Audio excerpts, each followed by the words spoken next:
नमस्कार friends. EPS 95 पेंशनरों का आज़ाद मैदान में महाधरना। चुनाव से पहले मांगों की सुनवाई की अंतिम चेतावनी। जी हां साथियों, 8 वर्षों से लंबित मांगों पर अब तक नहीं हुई कोई ठोस निर्णय।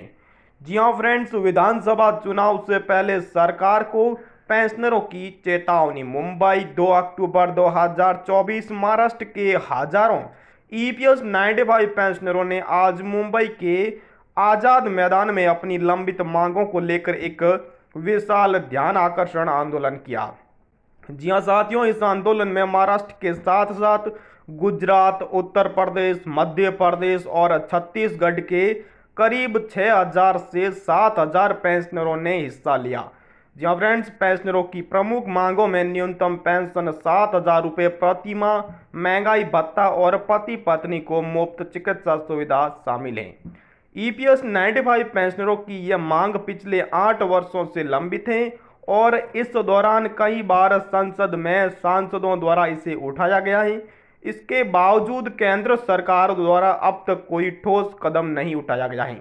जी हाँ साथियों, लाखों पेंशनर जिनका जीवन केवल औसतन 1171 रुपये की मासिक पेंशन पर निर्भर हैं, बेहद कठिनाइयों का सामना कर रहे हैं।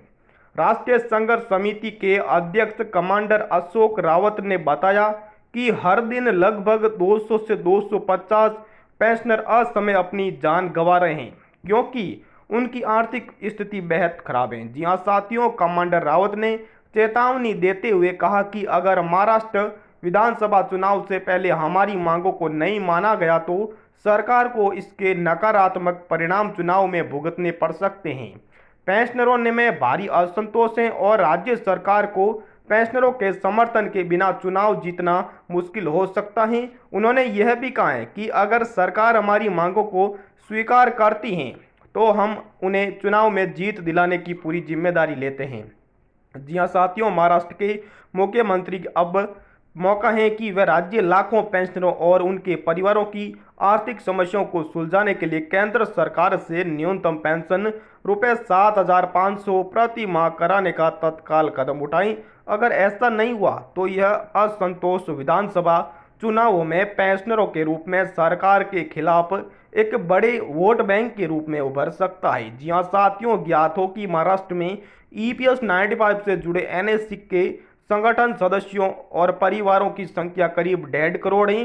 पेंशनरों ने स्पष्ट रूप से कहा कि यह आंदोलन सिर्फ एक शुरुआत है और यदि उनकी मांगों को नज़रअंदाज किया गया तो आगे आने वाले समय में इससे भी बड़े आंदोलन की तैयारी की जाएगी। कमांडर अशोक रावत, राष्ट्रीय अध्यक्ष, ईपीएस 95 राष्ट्रीय संघर्ष समिति।